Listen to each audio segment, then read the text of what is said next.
up, people? Welcome to Sew Addicts. Today we're going to be learning how to make this. If you know me or you subscribe to my channel since the beginning, you probably already know how I'm super inspired by the 70s look. I love everything flared, bell-bottomy, and just really 70s inspired. I'm pretty sure most of my designs are kind of 70s inspired because I just love that era, and I'm absolutely a sucker for the bell-bottom jeans. I'm actually wearing one right now. I can't show you guys, but I really am. So today I decided to make this bell-bottomy, flared, frayed hem kind of jeans for you guys that I've noticed is really in trend now, and I think it's really going to be a great fall look just because of course the denim, so it keeps you really nice and warm, and the high-low frayed hem is super cute and it shows your ankles just a little bit, and it's really fun and flirty. And I hope you guys really enjoy this tutorial. And going into the fabrics we need, you want to get a denim fabric that's about 99% cotton and maybe 1% spandex. That's what my fabric is, and it should be about a medium to a heavyweight denim. This is 11 ounces. You don't want to get anything less than 11 or 10 because those are kind of leggings or jeggings fabric. So you want to get something between 10 to 12 ounces. Those are really sturdy and they do look like jeans. So aside from our denim fabric, we're also going to be using some form of closure. You could get any form of closure like a zipper or a button. I use a zipper in this tutorial, so I'm going to be showing you guys later on in the video. And that's pretty much all we need for this project. If you're new to my channel, welcome to my channel. And if you like what you see so far, do not hesitate to hit that subscribe button. And if you love what you see so far or just want to follow me on my journey or even tag me in any of your fantastic photos, do not hesitate to follow me at DamiEddyKX, and let's just jump right into a project. So to get started, you want to put your fabric on the fold. Then you want to grab any of your favorite pair of pants that you pretty much like the fit of. And I'm going to be making my pants high-waisted, so I just grabbed a really nice high-waisted pant that I already have and I like the fit. So then you also want to fold your front in half. We're going to get started with our front first. So now that we have our front neatly folded in half, and now we're going to be dividing our front piece in half as well. So I'm just measuring my total waist measurement and I'm finding the half of that measurement as well. I'm also going to my crotch and finding halfway measurement for my front.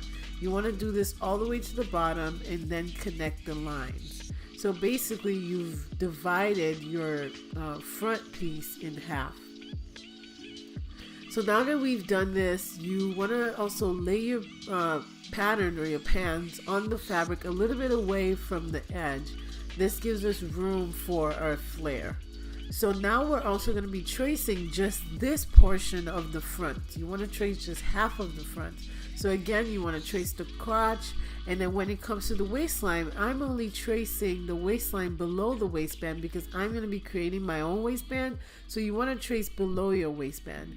And then again, we're going to be tracing that half line all the way down to the bottom of our pants. Like I said again, you only want to trace half the pants of the front. So you want to do this all the way to the bottom of the pants. You could also pin your pants in place so it doesn't move around.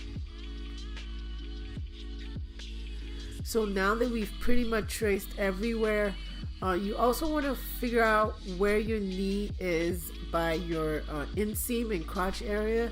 So you put your pants on before this and figure out where your knee is. And I already know where my knee is, so I just put a mark right there to identify my knee. So now moving on to the hem of the pants. I pretty much like the length of my pants already, so I'm just going to go with the length. But if you want to make yours longer, you could do that as well. So now I'm connecting my knee points all the way to the edge of my hemline, as you guys can see. And I went ahead and actually measured how much I came out, and that was about 7.5 from my half point. So the more flare you have, obviously the wider you have to come out. If you want a little bit less flare, you could go a little less than 7.5. So when you're done with this, you could just go ahead and like straighten up all your lines, making sure that all your points are well connected and your lines are very vivid and straight. And we're also going to be creating another flare on the other side of the pants. So you want to transfer your knee point to the other side of the pants as well. And I went ahead and also measured the 7.5 from that other side on this side as well, and I'm just straightening out my hemline, and I'm going to be connecting that 7.5 point all the way to my knee. So now we're going to be having flares on both sides. So you want to make sure that your flares are both equal on both sides, and then you can just add your seam allowances and cut out your half front. So now we're going to be tracing out the other side of the front. So you don't want to forget to trace this. And so you want to lay your fabric again a little bit away from the edge. So now that you know how much you're coming out in your flare, you know how much fabric you need to create the flare. So again, we're tracing up our waist, tracing up the hip as well. You want to make sure to not forget to also trace the half point and also your knee point. Don't forget to trace that as well. And when you're done with this, you also want to make sure to true up all your lines, make sure they're straight and vivid, where you don't have any wonky lines, because it's going to be harder to sew. So when you're done with all of this, now we're going to be moving on to the flare just like we did before. And again, I'm measuring the 7.5 inches or whatever your inches are, and I'm just squaring that off all the way to the knee point and doing the same thing for the other side. And then when you're done with this, you pretty much just add your seam allowances just like we did before, and you cut it out.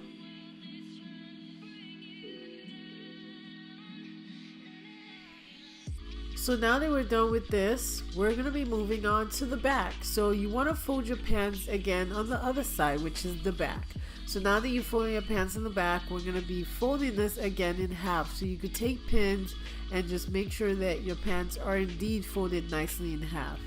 And when you're done with this, you also want to place it on your fabric and pin that down. So now I'm tracing my waist again without the waistband, tracing my crotch area. So the crotch for the pants are actually a little bit longer, so make sure to see the difference when you're tracing between the back and the front. So again, I have my knee points that I'm tracing, again 7.5 on both sides, and I'm just going to square that off, take all the pins off just like this.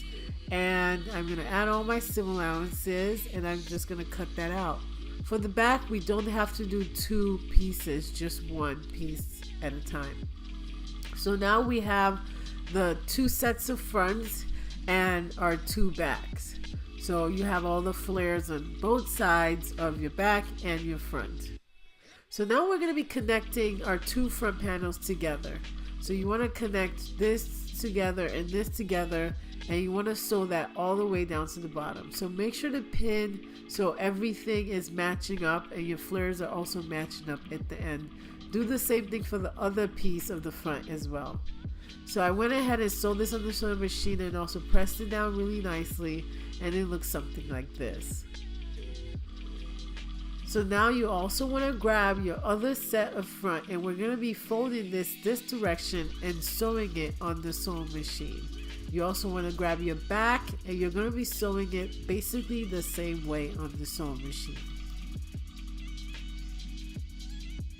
So now that we're on the sewing machine, I actually went ahead and serged all my pieces because I wanted something a little cleaner, but you really don't have to do this. And now we're just going to be sewing down that curve for our front piece, and you want to sew that at your seam allowance all the way to the bottom. So it should look something like this when you're done. Everything is sewn together. So then again, you want to do the same thing for your back and connect those two pieces together as well.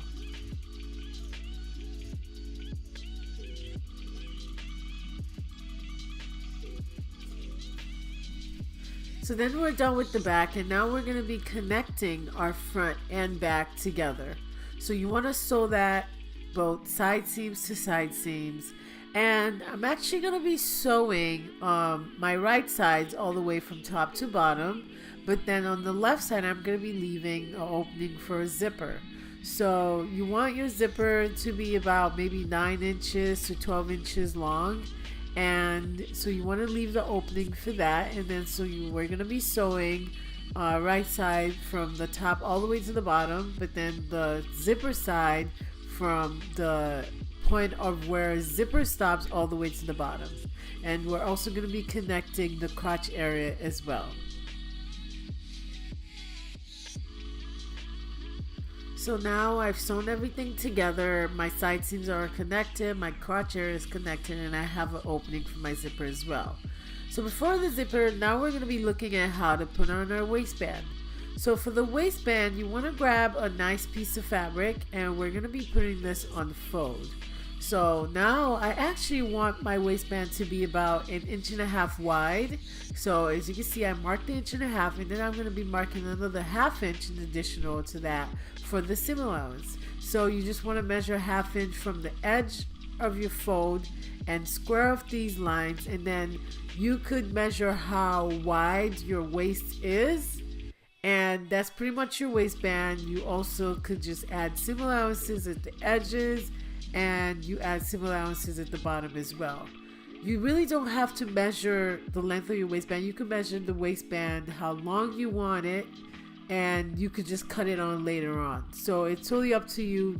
Measure the exact length or measure something a little longer.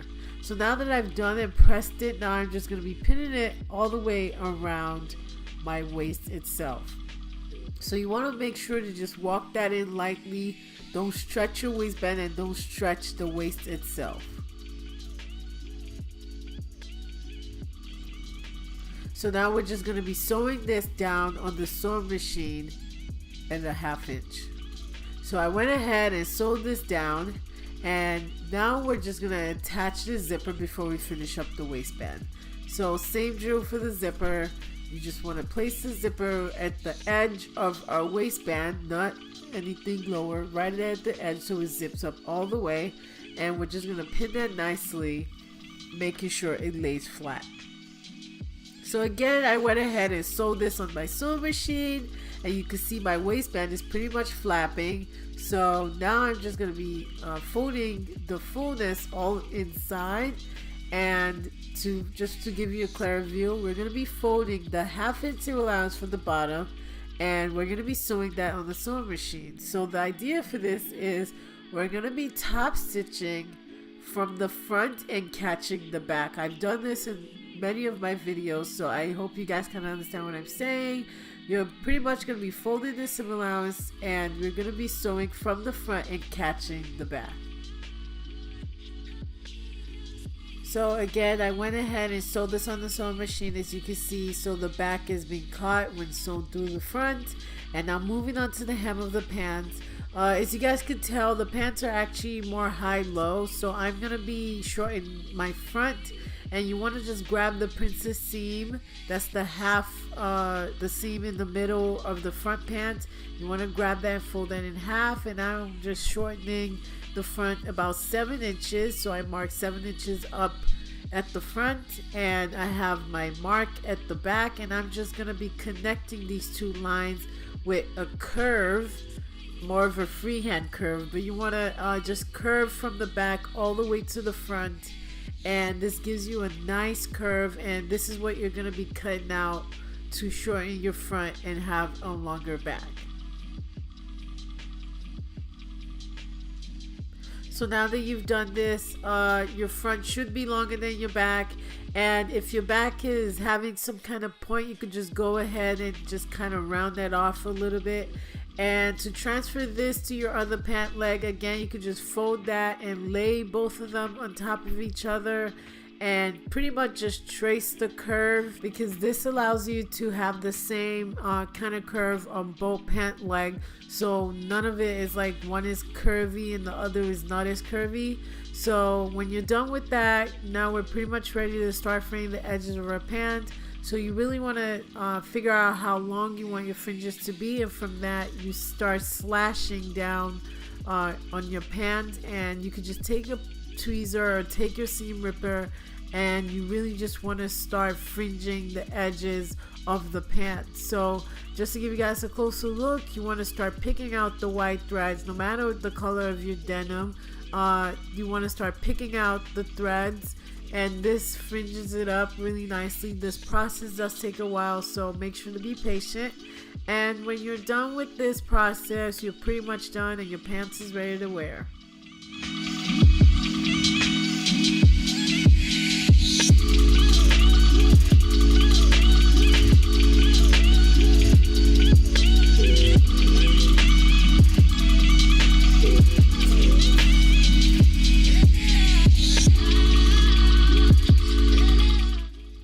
you guys really learned a lot, and I hope you guys enjoyed this tutorial. And for those of us that have been looking forward to fall, it's finally here, and now you have these awesome pants that are flare bottoms, high-low, frayed hem, denim jeans thing going on. Now you have these great pants that you can wear for fall, and it's super cute, super fun, and flirty. I hope you guys really enjoyed this tutorial. If you did, do not hesitate to scroll down, leave me a couple of words, and do not also hesitate to give this video a big thumbs up. And if you like what you see or you love this video, definitely hit that subscribe button. Push the subscribe button down.